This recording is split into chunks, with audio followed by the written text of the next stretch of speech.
For 3 years, the world has been watching the wrong target.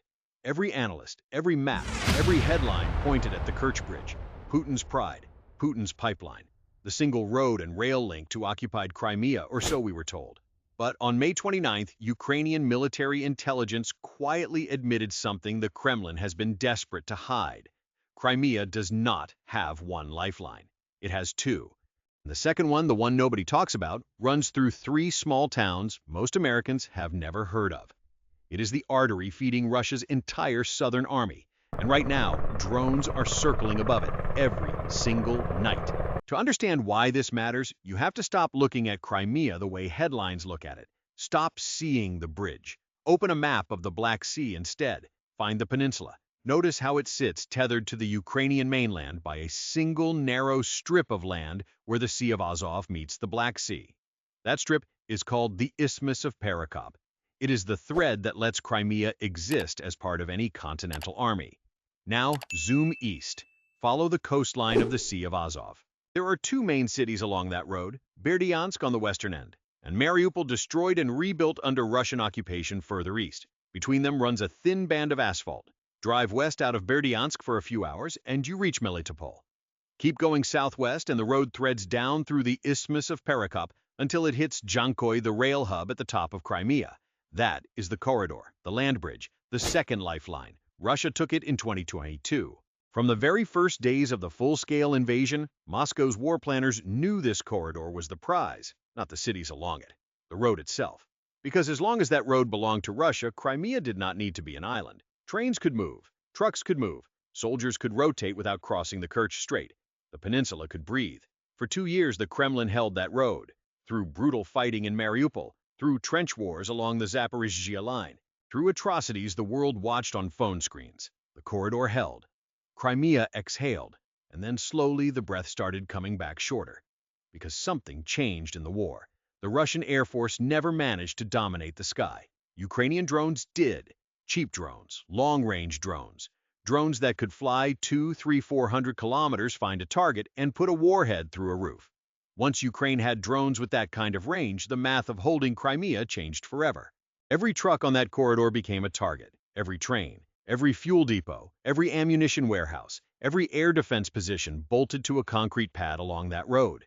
The corridor stopped being a highway. It became a hunting ground waiting for the hunters to arrive. And on May 29th, the hunters announced themselves out loud. Because the question hanging over this war is no longer whether Ukraine can liberate Crimea by ground assault. It probably cannot. Not soon. Not without much more help than it has been given. The question is whether Crimea can be held at all, without that road.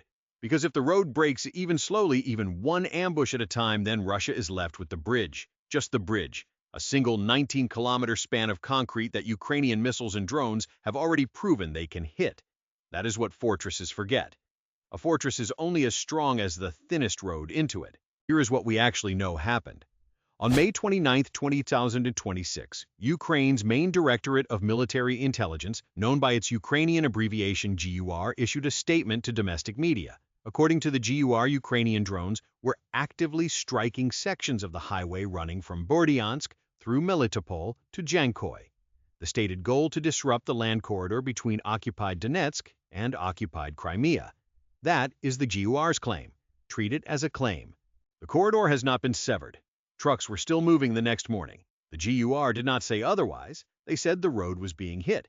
That is a more honest and a more dangerous statement than it sounds, because hitting a road repeatedly does not require taking it. It requires only making it expensive to use.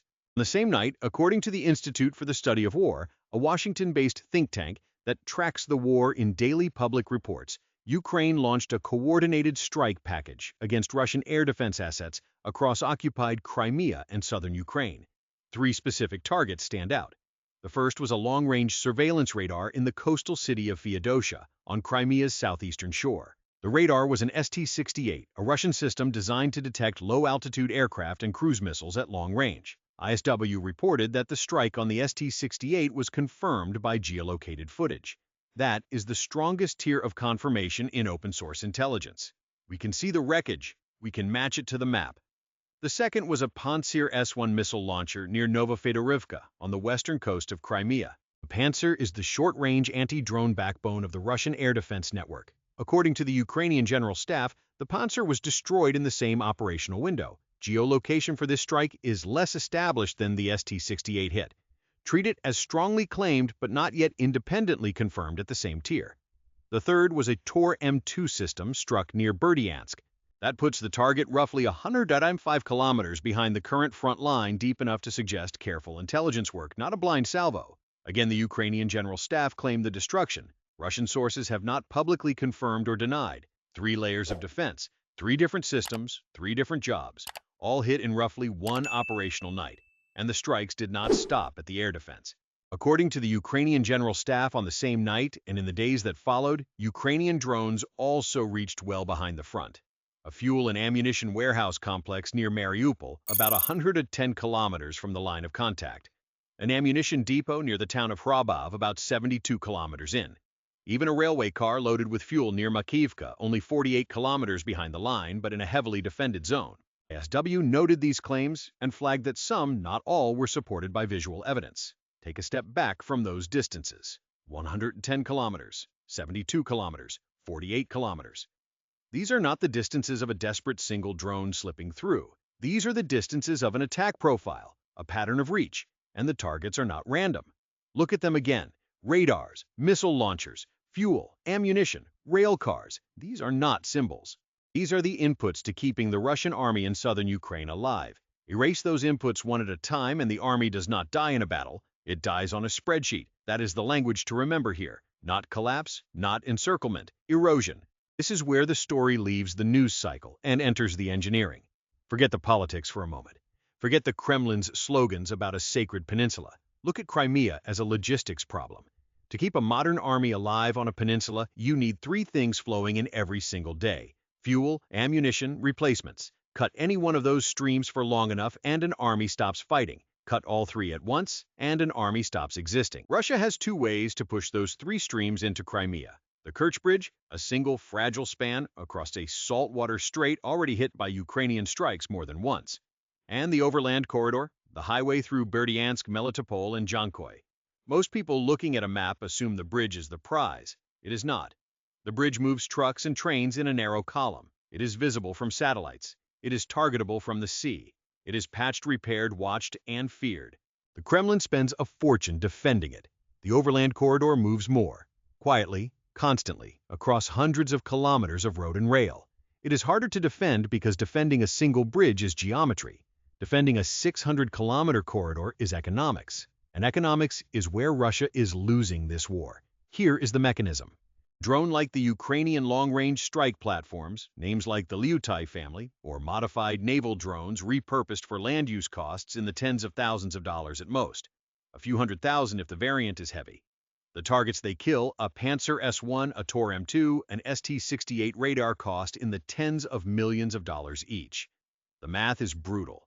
Every successful strike trades 1 cheap drone for 1 expensive shield. Russia cannot replace these systems on the timeline Ukraine is destroying them. There is a story underneath that about supply chains. The chips and components that go into modern Russian air defense radars are not produced inside Russia at scale. Sanctions have not stopped the imports, but they have slowed them, made them more expensive, and forced Moscow to ration. Every Pantsir lost over Crimea is a Pantsir not available to defend Moscow itself, or the Black Sea Fleet's remaining ships, or the rear command posts of the Southern Army. Every radar destroyed near Feodosia is a radar that has to be pulled from somewhere else, and there is no infinite pool to pull from. Now here is the second mechanism, the harder one, the one most coverage misses. When you remove an air defense node, you do not just lose that one defender. You change the geometry of the entire sky around it. The ST-68 hit at Feodosia is the clearest example. Feodosia sits on Crimea's southeastern coast. The radar was by all available accounts watching outward, covering an arc that included approaches from the Sea of Azov and from the eastern Black Sea. When it went off the air, that arc went darker. Other Russian radars on the peninsula still see, but they see less. The launchers that depend on that radar's data have to wait longer, react slower, and gamble more. Pantsir batteries fill a different role. They are the close-in defense, the layer that shoots down what gets past the longer-range systems. Lose a Pantsir, and the launchers above it in the chain suddenly have to do work they were not designed to do. Tor M2 systems are mobile. They are supposed to be hard to find. Hitting one over 100 kilometers behind the front near Berdyansk means Ukrainian intelligence is tracking individual systems with patience and precision. That is not a lucky strike. That is a kill list. Now layer the road on top. The corridor through Melitopol is not just a logistics route.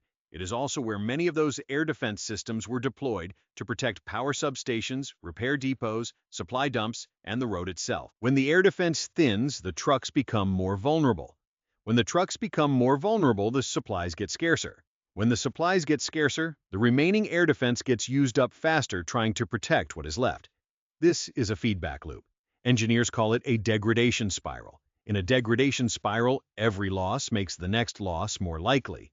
Panzer down, Tor down, radar down, the network thins. Network thinner, the trucks get hit. Trucks get hit, the spare parts arrive slower. Spare parts slower. The next panzer that breaks does not get fixed in time. Skipping ahead, the spiral does not need a knockout punch. It just needs time. Now think about the numbers behind the front. 110 kilometers to Mariupol, 72 kilometers to Hrabov, 48 kilometers to Makivka. Each of those distances tells you something a battle map cannot.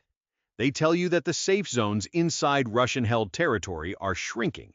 There used to be a rough rule among Russian logistics officers: anything more than 80 kilometers behind the line was safe enough for slow-moving rear supply. That rule is dead. Fuel depots near Mariupol, well over 100 kilometers in, are now legitimate targets. Ammunition stored near Hrabov in towns that were considered untouchable a year ago are not untouchable anymore. When the rear becomes the front, the rules of an army change. Commanders cannot stockpile the way they used to. They cannot pre-position the way they used to.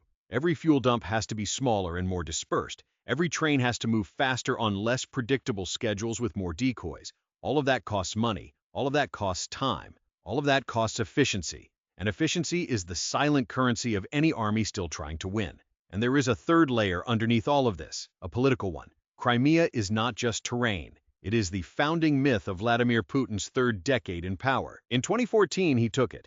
In speeches, since he has called it sacred ground.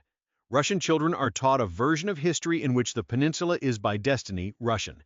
Surrendering Crimea is not on the menu of options the Kremlin has prepared its population to accept. But here is the cost of that political reality.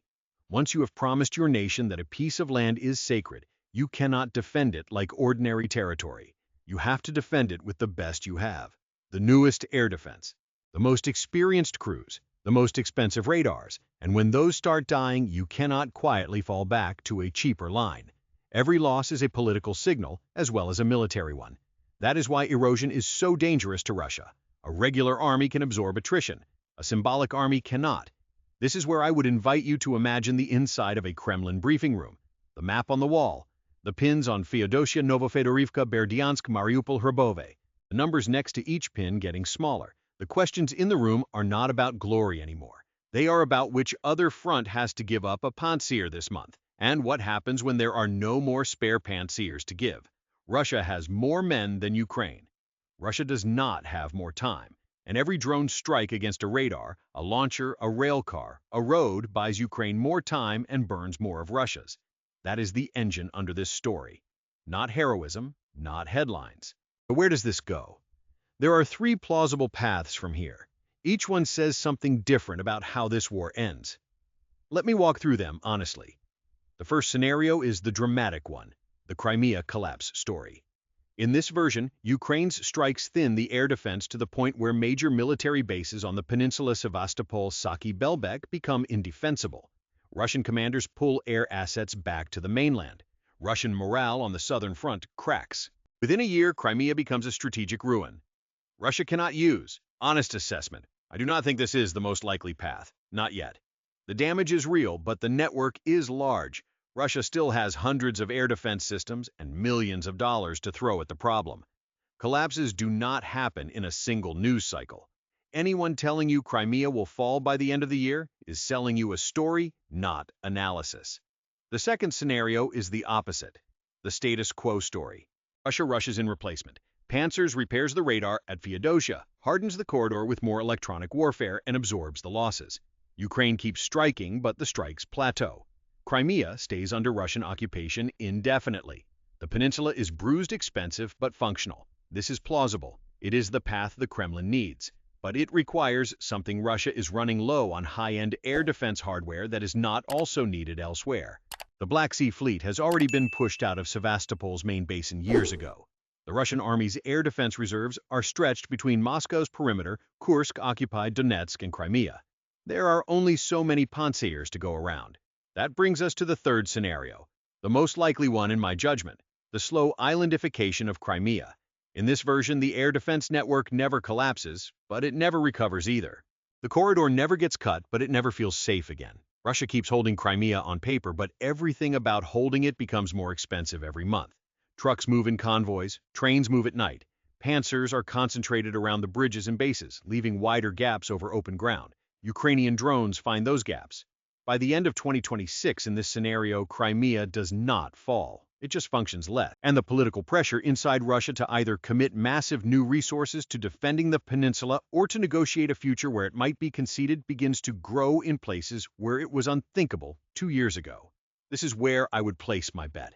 Not on collapse, on erosion. Now the exit condition, the thing that would prove me wrong.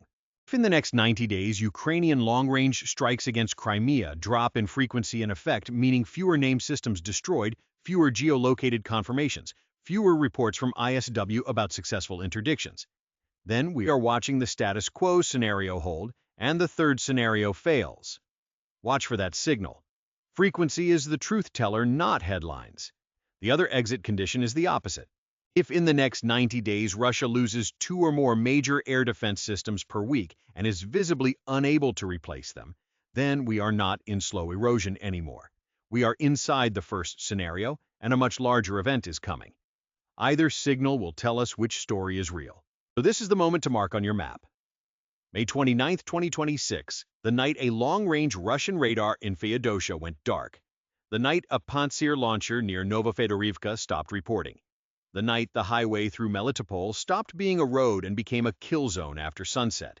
It is not the day Crimea fell. It is not the day the corridor was cut.